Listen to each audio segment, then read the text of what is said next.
mock constituent assembly competition. The topic which we chose for today is secularism.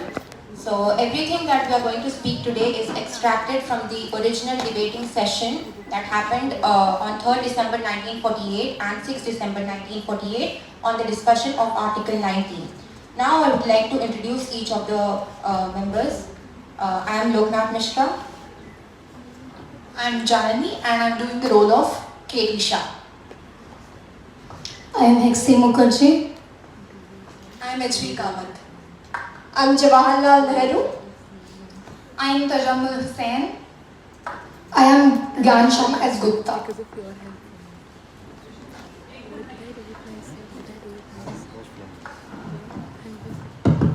I am Dr. B.R. Ambedkar. I am Nazaruddin Ahmad. I am playing S. Nagappa. We will start now. Members, please be seated.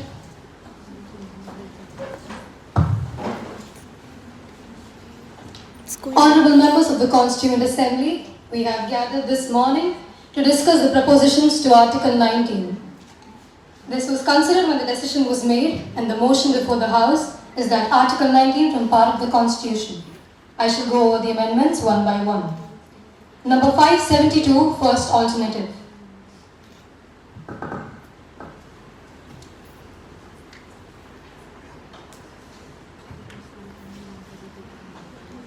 I do not wish to move the part 1 of my amendment. I have put it in 2 parts. And with your permission, I would like to move the second. You can do that later. But later comes the amendment number 573 under the name of my friend Hemant Singh Khan. And if that goes out, then my amendment goes out as well. No, if he does not move it, then you will get your chance. And if number 573 is moved, even then you can have your say during the general discussion.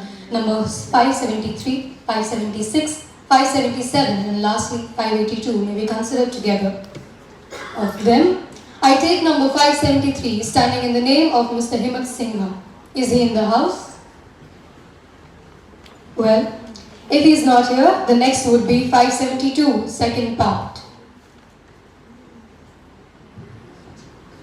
Honorable Vice President, I wish to move the clause 19 of Article 19, clause number 1. Under this, the words practice and propagate religion must be substituted with practice and propagate privately.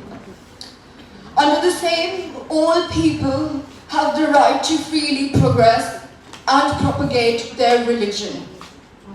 People should have the freedom, but I am afraid it will be wrong in this country. My speech will be brief because I am sick and it puts great strength to speak. I feel that religion is a matter of personal belief between oneself and God. My religion is my belief and yours is yours. So why must we interfere between one another's religion? Why should we interfere? And now, if you believe your religion is between you and your God, do not demonstrate it in public. Do not show it for the sake of showing it. I submit this is a secular state, and a secular state has nothing to do with religion. Amendment number 570 in the name of Mr. Misra. Do you want to be put to vote? I know, but that has been disallowed. I want to know if you want it to put to be voted. Then the next amendment is number 578 in the name of Mr. Nazaruddin Ahmad. This is disallowed as being a verbal amendment. Then I come to amendments number 579 and 580. They're almost identical and therefore I'm asking the mover to move number 579. It also stands in the name of Mr. Naziruddin Ahmed. Honorable Vice President, I move that in clause 1 of Article 19, the words are equally entitled to freedom of consent and the right.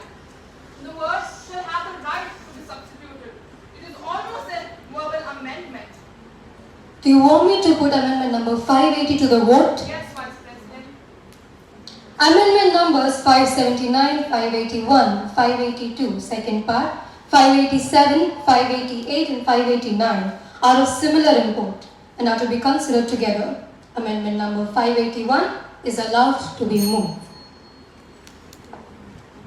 I am not moving it.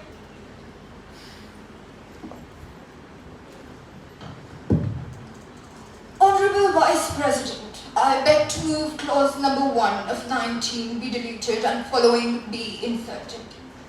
That no person shall have any visible sign or mark of his or her religion. No name, no person shall wear any dress whereby his religion can be guessed. Do you like to say anything? On the point of order, does the honorable member refer to invisible signs or marks or names? By banning visible signs, does he refer to invisible names and signs? How can there be invisible names? You need not dilate on it. I have not been able to follow my honorable friend Mr. Nasir Ahmed. He seeks clarification on the point as to what can be the invisible signs or marks. My intention is that we should have a visible sign or mark or name which a person shall recognize by his religion. Your name is Parshad, and that means you are a Qais. My amendment may be badly worded, but my friend Nasiruddin Ahmed only knows about commas and full stops. Kindly maintain the order. I wish to point out that religion is a private affair between one's God and one's own self. It has nothing to do with the people and others of the world. It has no concern with anyone in this world. Then why we have visible signs by which religion can be recognized? You will find that in all civilized countries, that is including in America and Europe, there is no form of non-uniformity. They have a certain dress code. But in India, unfortunately, you will find dhotis, pajamas, kurtas, and sometimes no shirts, no dhotis, and nakedness. There is this sense of non-uniformity. And as my honorable friend would believe that an act was passed in Britain where they got uniformity in their dress code. And now all of Europe and America wears the same dress. I know I am ahead of my times. I know I'm 100 years ahead of my times, but I shall have a say. And as I was saying, that dress needs a uniformity. We are a secular state, and we have nothing to do with religion.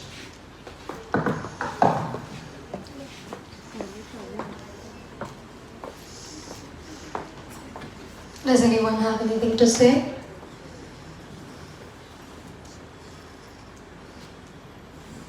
Honorable Vice President, that the following proviso be added to Clause 1 of Article 19, provided that no propaganda in favor of any one religion which is calculated to result in the change of faith by the individuals affected shall be allowed in any school, a college or other educational institutions, in any hospitals or asylum, or in any other place or institution where person of tender age or unsound mind of body were liable to be exposed to undue influence from their teachers, nurses or physicians, keepers or guardians, or any other person set in authority about them, which is maintained wholly or partially by public revenues or in any way aided or protected by the government of a union or any of the state or public authority therein.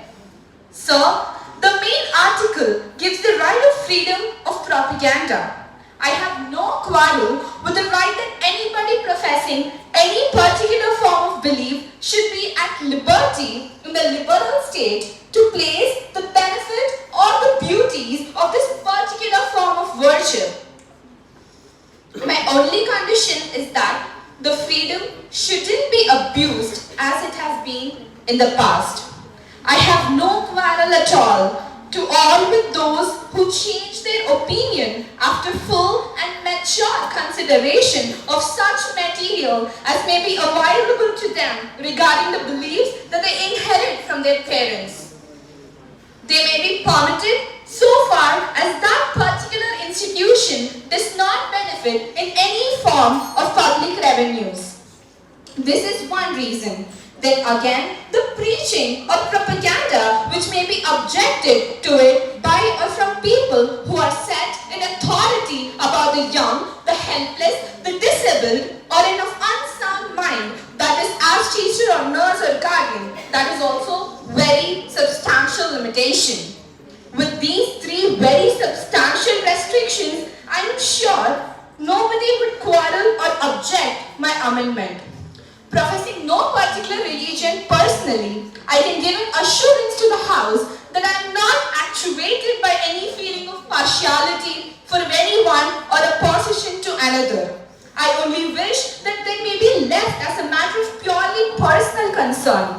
When you meet a social gathering or a congregational union, which this much of decency should be observed, that you should not carry on your influence in an undue influence, but only rely upon the convincing character of your arguments. Sir, I commend the motion to the House.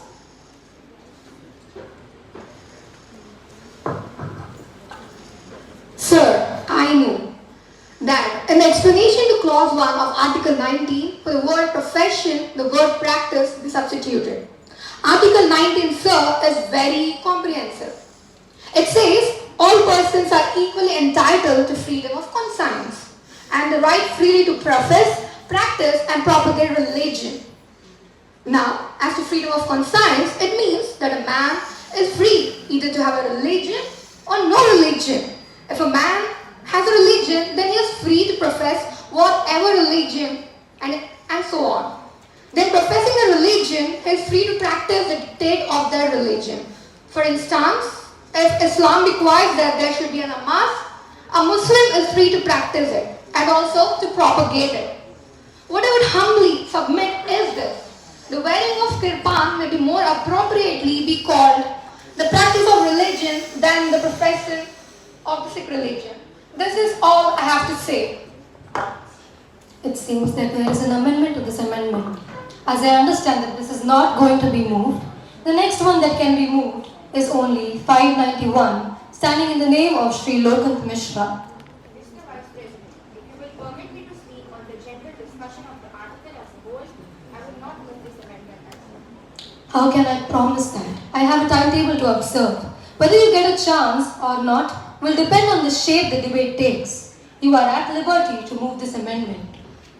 I beg to move that at the end of the explanation to clause 1 of Article 19, the words, and for the matter of that any other religion be included. I would have been very glad if I had a chance to speak generally on Article 19 and not move this amendment. To my mind, in Article 13 of this draft constitution is the Charter for Liberty. Article 19 is the Charter for Hindu enslavement. I do really feel that this is the most disgraceful article, the blackest part of the draft constitution. I beg to submit that I have considered and studied all the constitutional precedents and have not found anywhere any mention of the word propaganda as a fundamental right related to religion. Honorable Vice President, we have declared the state to be a secular state for obvious and for good reasons. We have. Does it not mean that we have nothing to do with any religion? If Islam had not come to impose its will on this land, India would have been a perfectly secular state and a homogeneous state. There would have practice religion. And now to say that as a fundamental right, everybody has the right to propagate this religion. Do we want to say that we want one religion other than Hinduism, and that religion has not yet taken sufficient root in the soil of India, and do we tap all religions? Why do you make it a secular state? Reason may be that religion is not necessary, or it may be that religion is necessary. But as India has many religions, Hinduism, Christianity, Islam, and 15 minutes. 15 minutes. Therefore, let us have no religions. That cannot be. To accept religion, we must accept Hinduism, as it is practiced by an overwhelming majority of people. We shall resume the discussion on Monday, as a request has come to me from my Muslim brethren that today is Friday and we shall now adjourn. I think we ought to show consideration to them and adjourn now to meet again on Monday at 10 o'clock. Mr. Mishra may then deliver the rest of his speech. The assembly is now adjourned. Thank you.